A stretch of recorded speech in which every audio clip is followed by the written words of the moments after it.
One of the most effective tactics that narcissists use isn't screaming or name calling or even lying or cheating. It's something much sneakier. They convince you that you are always the person who needs to explain. If you're new here, welcome in. This is a place where we make sense of confusing family dynamics, toxic relationships, narcissistic behaviors, and the invisible wounds they leave behind. Because understanding what happened is often the first step toward healing from it. At first, the questions don't feel obvious. In fact, it often starts with just your standard run-of-the-mill question. You tell them that something you did affected you, and instead of looking at what happened, they ask, well, why didn't you tell me sooner? It seems fair enough, so you answer them. Then they want to know why you said it with all that attitude, so you answer that too. Then, they want to know, well, why are you bringing this up now? Then why are you always assuming the worst? Then why are you making such a big deal out of this? Every answer you give them just creates another question. The conversation never moves toward their accountability. It only ever moves further away from that. And there's actually something fascinating psychologically happening here. Honest people generally assume that if someone is asking questions, they're trying to understand. Because, that's how healthy conversations work. Healthy curiosity leads to a much better understanding of one another. But narcissistic questioning isn't designed to understand. It's designed to redirect. Every question moves the spotlight a little further away from their behavior and a little closer to yours. Eventually, you're no longer even discussing the thing they did. Instead, you're discussing your timing and your tone and your memory and your motives and your reactions. And frankly, your whole personality is on trial by this point. And so the original issue quietly disappears, often without anyone even noticing what the narcissist did. Imagine calling to report your car stolen, for example, and you tell them, hey, somebody stole my car. And the rep pauses and then says, I hear what you're saying, but why did you even park your car there? Why didn't you call us sooner? Why didn't you have a friend watch your car for you? Why are you being so emotional right now? It really sounds like you feel guilty. Did you maybe have something to do with stealing your car? You'd probably be shook and looking for a new insurance company. But abusive conversations don't feel that obvious when you're inside them. Each question sounds relatively reasonable on its own, and a few questions isn't manipulation, right? And sometimes it really seems like they are genuinely trying to understand. But the difference is, with narcissists, we're always leading to the same eventuality. In healthy conversations, you eventually get to something like, I understand why that hurt you and I will work on doing better. And then they actually work on doing better. Manipulative conversations never arrive anywhere close to there. They just keep moving the finish line. This creates what is known as a cognitive overload for the victim. Our brains only have a limited working memory. So when you're trying to answer 6 different accusations at once, you start losing sight of whether the conversation itself is fair or even makes sense. You're just trying to survive it. Think about what happens during those conversations. You're remembering details. You're searching your memory. You're trying to stay calm. You're monitoring your tone. You're trying not to cry because that will definitely become another topic. Trying not to get angry because that also will make it much worse. You're trying to answer quickly enough that they don't accuse you of hesitating and therefore lying. So your brain becomes completely occupied.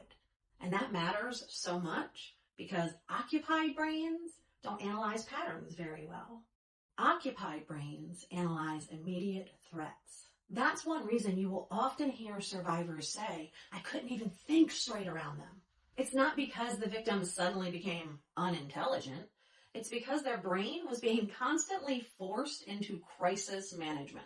Then something even more powerful starts happening. After enough of these conversations, you start asking yourself the questions before they do. You begin to obsessively edit your thoughts before you will say them out loud. You'll think, I know they're going to ask why they waited. I better explain that if I have a tone, it's not their fault. I should probably tell them right away that I know I'm not perfect. And I'll also let them know that there is a chance that I misunderstood. And without realizing it, you're building your defense and giving them defenses to soften the blow to them for having to hear about their actions. And that is all before the conversation has even started. You become the victim, the defendant, the prosecutor, and the defense attorney. You've learned over time to question yourself automatically. One of the saddest things I hear from survivors is the sentence, I know I'm not perfect. On the surface, there's nothing actually wrong with that statement. None of us are perfect, but it's difficult to notice how often survivors feel the need to announce it to everyone before talking about how badly they were hurt. I know I'm not perfect, but I know I make mistakes, but I know I could have handled it better, but. And why?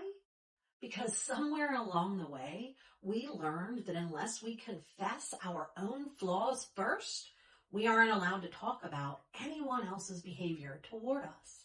Healthy relationships don't require that entrance fee. Imagine telling your friend that your boss yelled at you, and your friend says, hold on. Before you can talk about that, I'm going to need you to make a quick list of your shortcomings. That would sound ridiculous. But abusive relationships slowly normalize exactly that. They sound ridiculous when you really look at them. But at a certain point, you start believing that your pain only deserves attention after you've adequately criticized yourself. Another thing is that narcissistic people know, whether consciously or unconsciously, that defending oneself is incredibly time-consuming.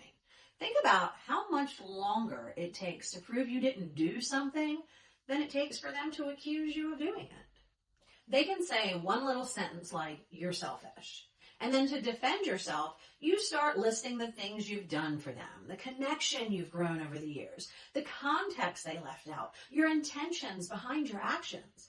5 minutes later, you're still talking, probably crying, probably anxious, but they're not. They're just sitting there waiting for the next thing to challenge. It is incredibly efficient for them. They spend seconds making baseless accusations that they know will trigger you. Then they sit back while you spend hours defending yourself. Sometimes days, sometimes years. Eventually, your entire identity can become wrapped up in proving who you are instead of simply being who you are. And that's one of the reasons that survivors often say that they don't know themselves anymore. It's not because they lost themselves on one bad night. It's because they spent years managing someone else's perception of them, and it made them forget what it felt like not to be defending their existence. In healthy relationships, explanations usually open doors. Someone will find out that they didn't realize that. They might thank you for telling them. The explanation creates understanding.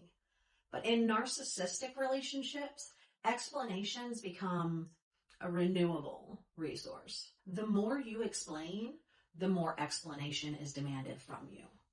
It's like trying to fill a bucket with a hole in the bottom. You keep pouring, but nothing stays. Eventually, you'll start wondering if maybe you're just bad at explaining yourself, but usually you're not.